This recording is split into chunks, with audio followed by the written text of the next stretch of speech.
naman tayo. Ngayong araw na to, bibigyan ko kayo ng tip.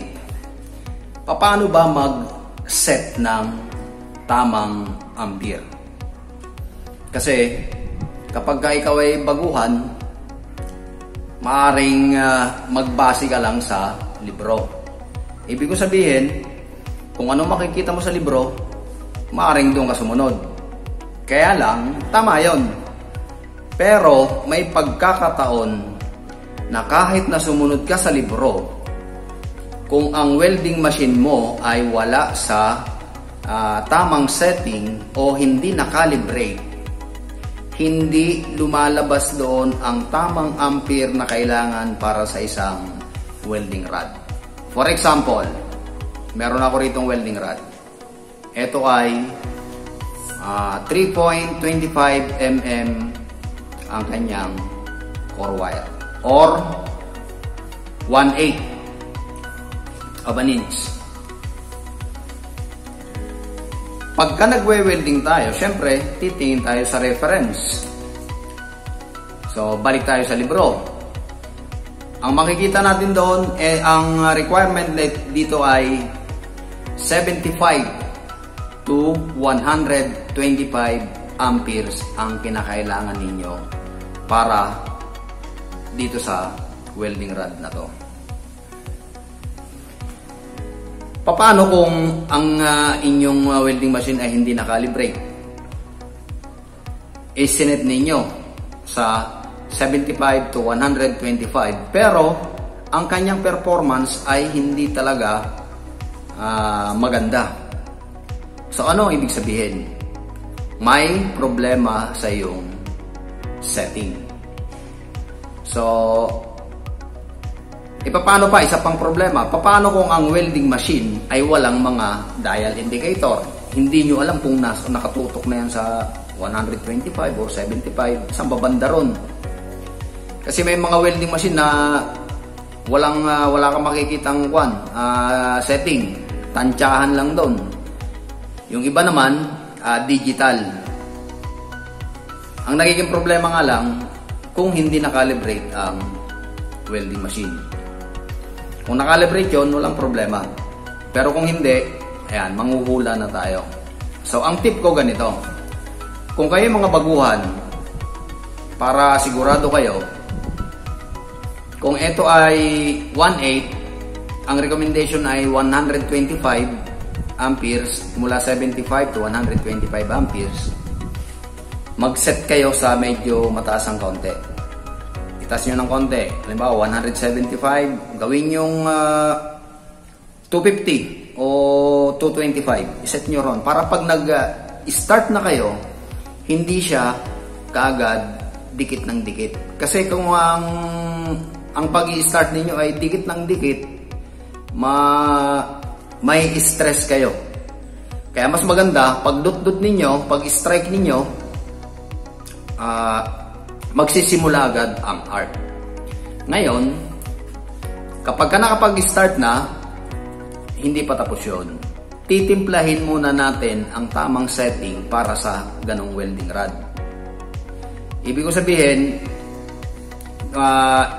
magta-trial tayo.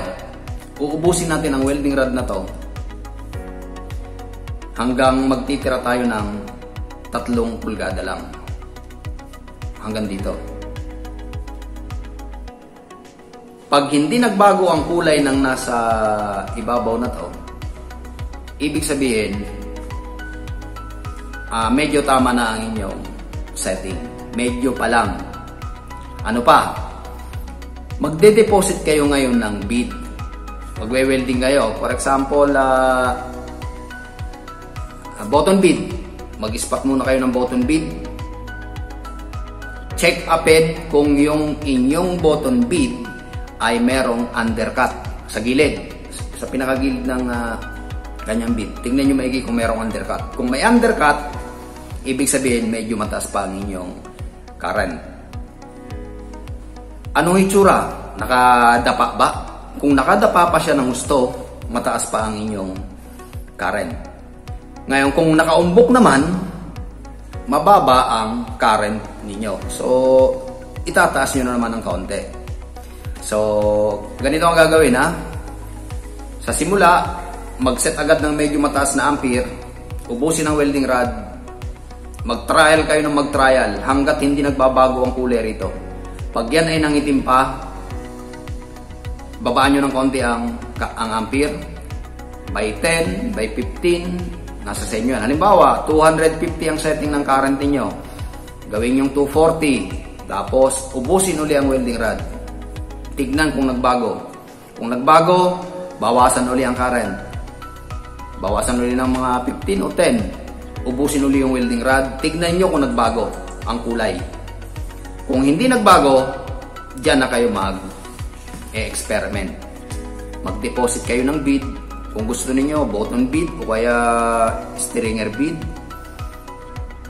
Check upin ninyo yung itsura. Pag yan ay dapa, mataas ang current, bawasan ng konti. Tapos, try uli. Hanggang sa maging maganda na ang balansin na ang beat. So, ganun lang kasimple ang pagse-set up ng ampere. Maski wag nyo nang tingnan yung dial indicator, dito na lang kayo magbase. Kasi minsan, hindi tama ang lumalabas na ampere o current sa ating welding machine. So, para hindi kayo ma-stress, taasan nyo na kaagad ang ampere. Kasi kung mababa ang ampere ninyo, dikit ng dikit yun. May inis lang kayo. Kaya mas maganda pag welding nyo, buga agad, welding agad. Ang problema nga lang, tama na ba yun? O baka masyado mataas. Walang problema kasi babawasan nyo naman yun hanggang sa paunti-unti. Hindi tulad ng dikit, may inis kayo Kaya mas maganda sa mataas muna hanggang sa pababa. Hanggang sa maging normal na ang kanyang operation. Pag strike ninyo, diretso agad. Para walang problema. So, sana nabigyan ko kayo ng isang tip. At sana may natutunan kayo kahit na konti. Maraming salamat. At sana wag magsawa sa akin. Thank you so much. Pa-subscribe naman.